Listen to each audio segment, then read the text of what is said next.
नमस्कार, मैं बबली गोस्वामी अपने YouTube channel NCERT for all exams में स्वागत करती हूँ। सो फ्रेंड, आज का टॉपिक है, यह यूँ कहे क्वेश्चन है, संविधान का निर्माण किसने किया। जी हाँ, संविधान का निर्माण किसी एक पर्सन ने नहीं किया, किसी एक पर्सनालिटी ने नहीं किया। संविधान का निर्माण कई लोगों ने, भारत के संविधान का निर्माण संविधान सभा के 300 सदस्यों ने किया। और ये संविधान सभा कैसे बनी थी? 1945-1946 के बीच में सदियों के समय चुनाव हुआ था। आपको मालूम होगा कि अंग्रेजों के समय ही प्रांतीय चुनाव स्टार्ट हो गए थे। चुनाव के बाद प्रांतीय संसदों ने संविधान सभा के सदस्य चुने। चुनाव हुआ था, प्रांतीय संसद जो उसमें नाम दिए जाते थे होते थे, उन्होंने संविधान सभा के सदस्य अपने ही लोगों में से चुना था। फिर इसके बाद में 300 सदस्य लगभग थे उस समय, उससे अधिक। बाद में पाकिस्तान देश अलग से डिमांड कर दी, जिससे बाद में कम लोग हो गए। आगे कितने हुए बताएंगे। और इसमें क्या था कि जो मेन 300 लोग थे, उसमें ये NCERT की लाइन है, 300 सदस्यों ने की थी। ठीक, 6 सदस्य महत्वपूर्ण थे। 6 सदस्य कौन थे? 3 सदस्य कांग्रेस के ही थे, कांग्रेस के जवाहरलाल नेहरू, वल्लभ भाई पटेल, राजेंद्र प्रसाद। और इसमें इसके अलावा त्रिगुट, कांग्रेस के त्रिगुट के अलावा प्रख्यात विधिवेत्ता और अर्थशास्त्री BR अम्बेडकर, जी हाँ, भीमराव रामजी अम्बेडकर, जिन्हें बाबा साहब अम्बेडकर भी बोलते हैं, थे इसके। ये केंद्रीय महात्मा गांधी के सलाह पर इनको केंद्रीय विधि मंत्री बना दिया गया था।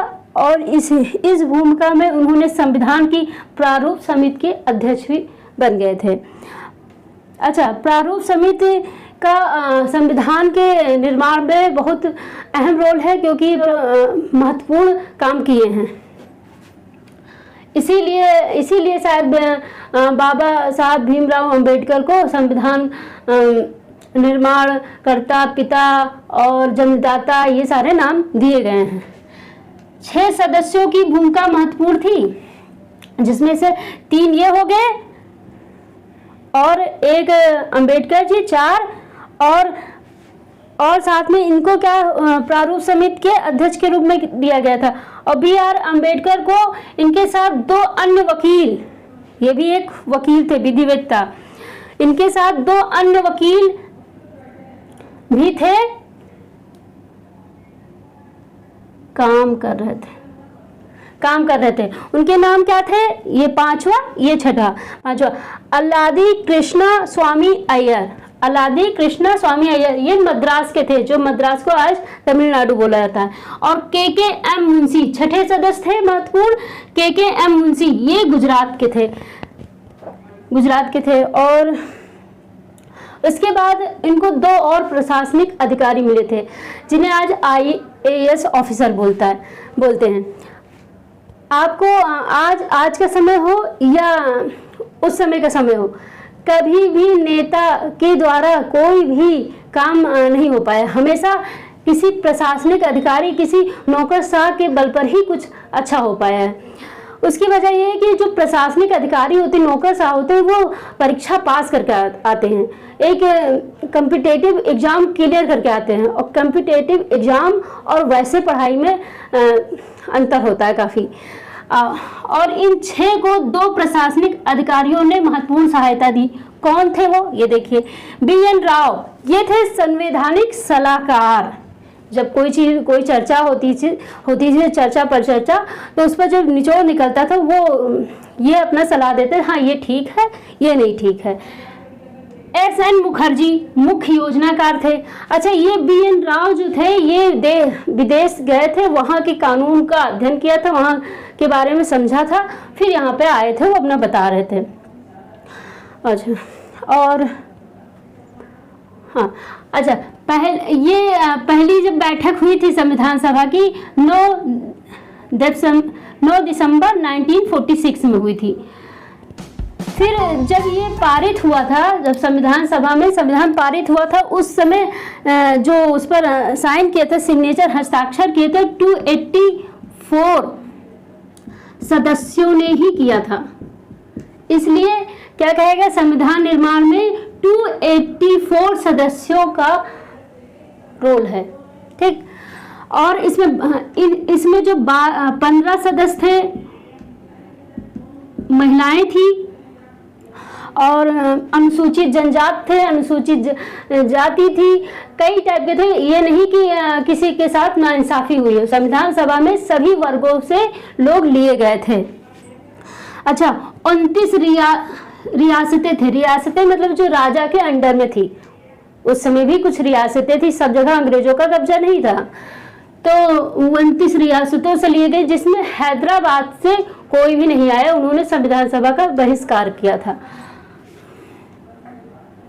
चलिए, हैदराबाद ने संविधान सभा का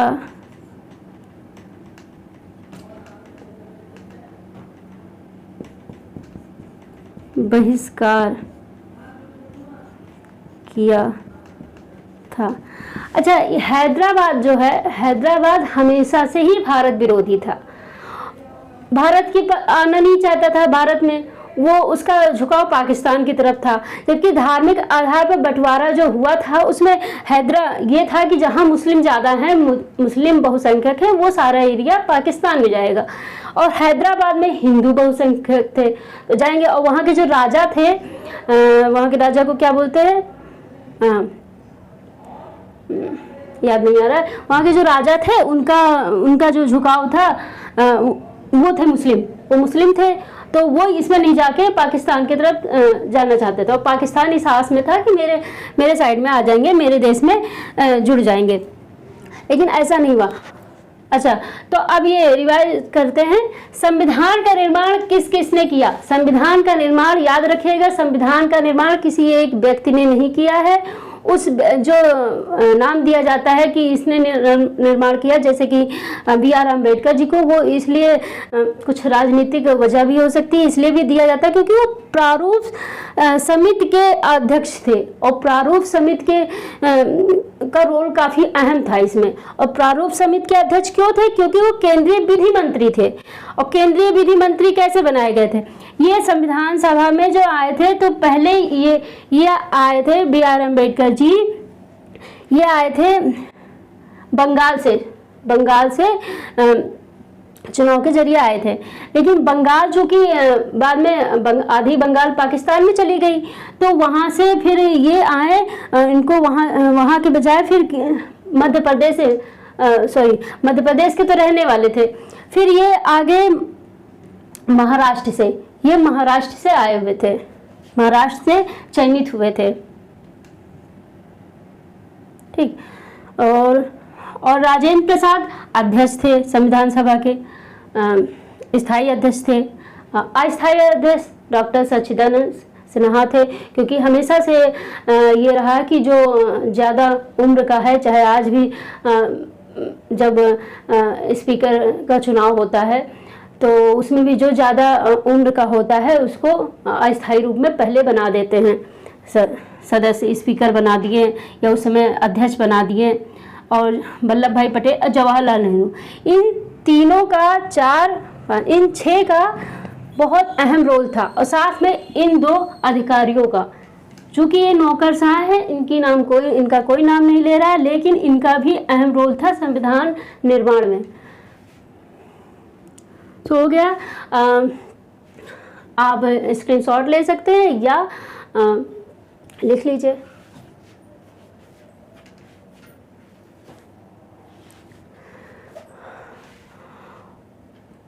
ओके फ्रेंड्स, अगर आपको ऐसे ही वीडियो चाहिए, इंटरेस्टिंग वीडियो चाहिए और NCERT बेस्ड चाहिए, तो हमारे चैनल को सब्सक्राइब करिए, वीडियो को लाइक करिए, शेयर करिए, और कोई भी क्वेश्चन हो, कोई भी सवाल हो, वो कमेंट में ज़रूर पूछिए। जय हिंद, जय भारत, जय संविधान।